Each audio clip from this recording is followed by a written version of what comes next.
Saya di sini membantu ngajar ngaji Bapak Sumardi. Awalnya saya dari kecil itu teman kecil di kampung. Setelah Pak Mardi merantau di kota, saya ketemu di sini. Dan pas kebetulan Pak Mardi membangun musola yang namanya Musola Al-Hijrah di Situ Rompong.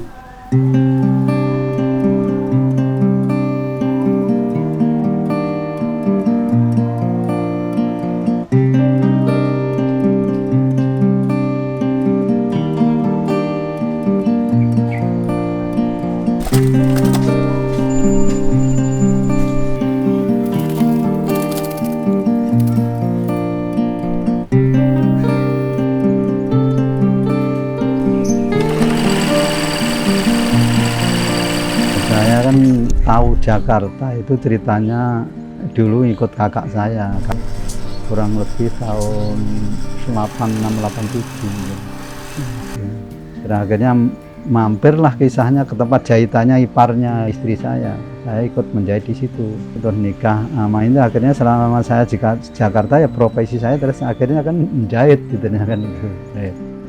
Dan akhirnya pindah-pindah saya ngontrak di sono, banyak bisa. Ya itu terus akhirnya ya terakhir ya di sini.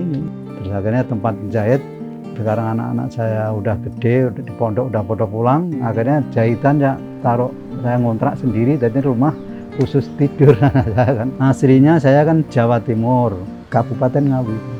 Tempat ini kurang lebih tahun 2000. Saya tinggal di sini kan belum banyak rumah, baru berapa.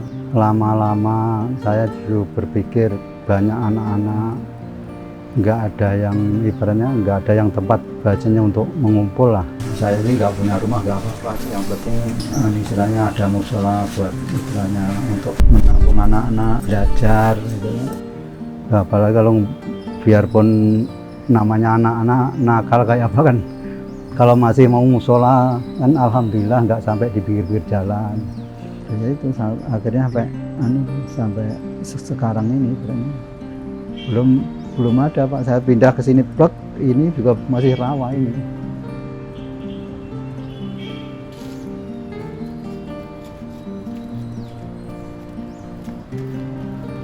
Proses pendirian musola ya tadinya kita berempat atau berlima itu misalnya kan patungan berapa ribu lah itu. Terus fondasi adalah dapat batu bekas cor-coran dari pinggir jalan itu diangkutin ke sini. Pas mulainya itu juga hujan banjir pasti, jadi nggak digali apa. Yang penting kalau ditata cor-coran bekas beton-beton itu langsung adukan kering, udah disabur-sabur aja. Jadi posisi gini nggak bisa gali apa. Dulu kan masih rendah Pak, ini udah di beberapa kali musola aja, 2 kali rendah. Terus lama-lama karena saya di sini juga lama kayak pelangganan penjahit ibu-ibu kalau tahu musola ibaratnya dibangun itu biarpun saya nggak minta alhamdulillah simpati, paling masih donatur lah. Terakhir ini ningkat ini belum begitu lama, baru 4 tahun atau 5 tahun juga nggak nyangka lah ibaratnya jadi kayak gini. Ya juga ibaratnya nggak harus minta gini kan, ada ibaratnya tahu ada yang ngasih 10 juta, ada yang 15 juta, ada sampai yang terakhir malah yang nikah ada 30 juta lebih dari orang yang satu. Juga orangnya juga nggak mau disebut namanya.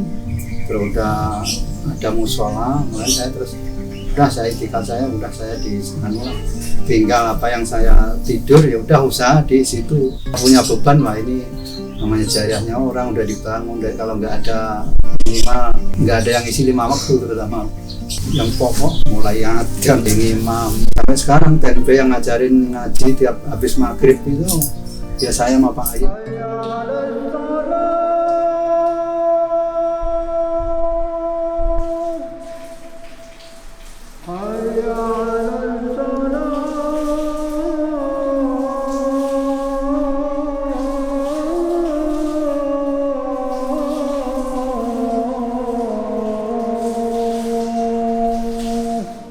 Kalau masalah umpama ritualan setiap malam Jumat habis maghrib saya rutin yasinan paling sama anak-anak jamaah aja, anak-anak sama ibu paling berapa Terus manakiban setiap malam Jumat teman keliling, kadang di musola, sholawatan nariyah sebulan sekali di musola, dikiran bareng-bareng kurang lebih 10 orang sampai 15 orang.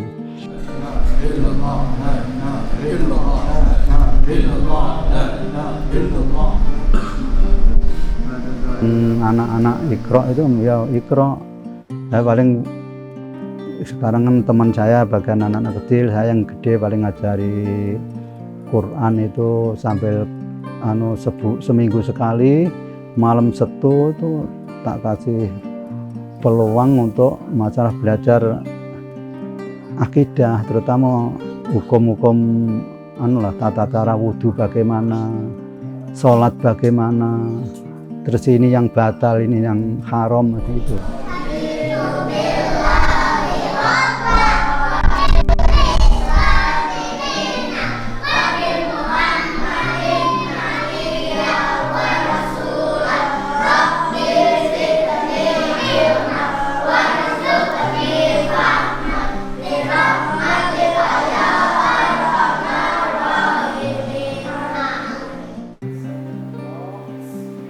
Itu kan penting, makanya saya bilang anak-anak itu penting Quran, biarpun kamu gampangannya sekolah sampai DRS bahkan sampai profesor, kamu kalau kamu nggak tahu Quran itu miturut hukum Islam pun ya kamu masih punya kewajiban namanya tholabul ilmu, belum gugur kan itu. Mau sampai di pertanyaan kubur imam kamu siapa, ya harus kamu bilangnya Al-Quran, karena itu kalau tahu isinya itu tuntunan untuk manusia, kan Allah yang bikin. Ya makin lama tambah semangat saya, ya mungkin karena kehendak Allah juga, semua itu kehendak Allah. Ya bener-bener gratis, nggak ada sama sekali. Itu setahun pun paling umpama saweran berapa kali 200-300, saya juga nggak nyuruh, saya juga nggak nyuruh, nggak mau. Cuman saya karena termasuk syukur juga, saya kan udah biarpun di rumah punya pekerjaan, cukuplah untuk makan istilahnya kehidupan, terutama ngurus anak istri cukup, alhamdulillah nggak sampai kelaparan.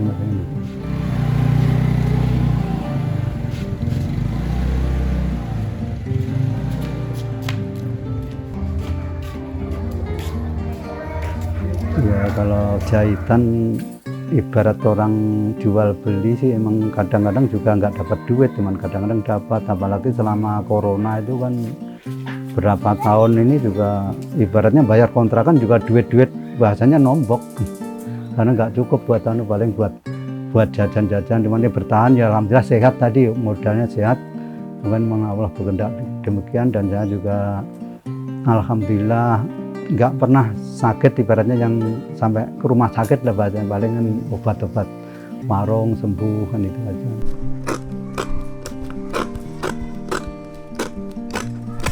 Kalau masalah penghasilan per hari saya juga nggak pernah yang namanya ngakulasi sehari berapa, nggak pernah. Udah yang penting ya alhamdulillah perlu apa, mau kemana ya alhamdulillah masih bisa gitu aja. Kalau meremak paling, kalau motong paling ya kadang-kadang saya sendiri, kalau orangnya ekonominya kayak kita di bawah kita paling ya 10.000 lah, kalau orang-orang dari luar kadang-kadang ya 20.000 gitu. Jadi masih mau mukul rata juga nggak tega sana itu.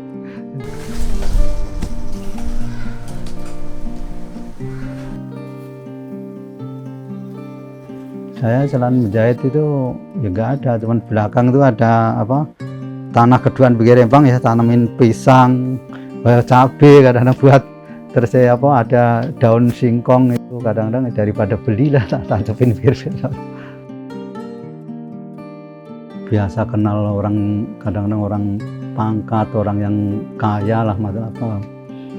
Tapi saya juga nggak tergiur, karena ternyata di dalamnya juga kalau dirasakan juga sama saja, orang ibaratnya orang katanya banyak berduit, tapi ternyata ya pikirannya masih kemana-mana. Saya tahu orang teman kelihatannya begini, tapi ternyata saya biarpun tinggal kayak sini saya juga udah nggak apa-apa, nggak masalah, nggak malu, nggak apa, biar ada teman datang nggak apa-apa saya.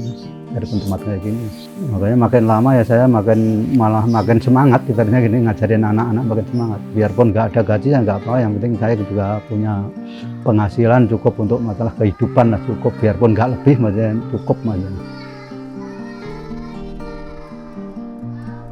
Ya intinya kan istilahnya kan orang bilang membangun bangsa lah. Kalau membangun bangsa ya contohnya nggak usah gembor-gembor, inilah namanya membangun bangsa. Itu generasi anak-anak harus ada namanya bekal keimanan. Minimal acuan saya ya bis ngaji di sini, umpama bis sekolah SD, pokoknya acuan saya itu harus ke pesantren, maksudnya minimal biar tahu masalah agama. Harapan saya itu intinya selama saya di sini, terutama masih keadaan sehat, ya berusaha untuk berbuat baik lah intinya, terutama kepada generasi penerus. Ya mudah-mudahan suatu saat dia tinggal di mana bisa mengamalkan ilmu biarpun sedikit, ibaratnya kan dari saya, terutama bisa manfaat ibaratnya. Dan mudah-mudahan anak-anak yang di sini semua ya bisa mendapat iman Islam, terutama itu yang lebih penting.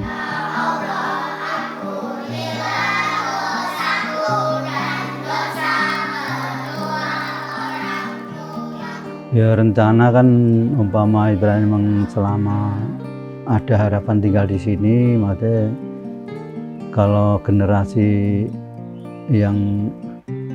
muda itu mau bimbing, rencana saya ya biar ada namanya kemajuan itu bikin kayak semacam TPA, itu rencana teman-teman. Jadi kalau masih ada harapan di sini, makanya biar terkoordinir lah bahasanya kan itu. Tapi ya itu tadi kendalanya itu karena tanah begini. Tapi ya insya Allah sih menurut yang diurus ini alhamdulillah ada bahasanya ada angin segar lah, tanggapan itu dari DPR, dan itu kan baru mengajukan ini.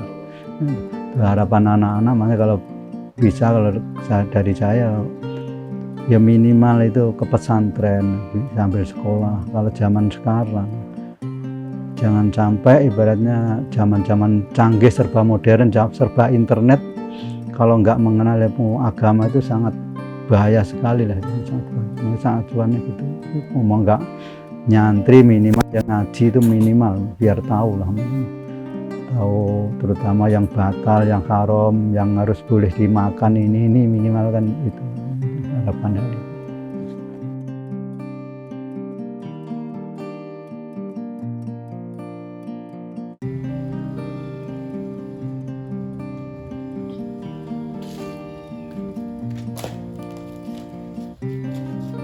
Pak Marji berjuang sendirian untuk ngajarin ngaji, sehingga saya tergugah hati saya untuk membantu ngajarin anak-anak ngaji supaya anak-anak itu punya ilmu agama. Terus saya di sini ikhlas karena Allah, karena saya niatnya berjuang bukan untuk minta duit, tapi mudah-mudahan ini saya ikhlas supaya anak-anak itu bisa ngerti ilmu agama.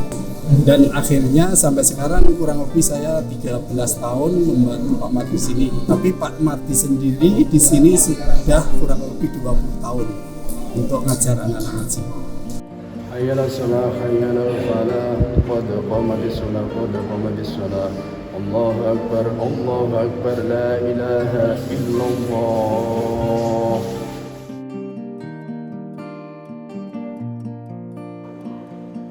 Iya, Allah telah memilih hamba-hambanya untuk menjaga agamanya dan mengajarkan Al-Quran.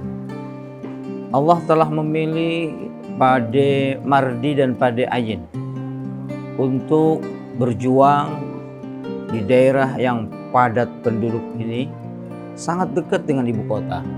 Tapi mungkin orang tidak melirik ke sini, yaitu di sekitar Setu Rompong, Cempaka Putih, Ciputat Timur, Tangerang Selatan.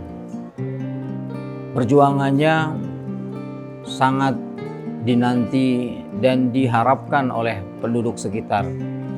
Mereka sangat akrab sehingga memanggil mereka dengan Pak D karena kekeluargaan yang dibangun oleh sosok guru ngaji ini.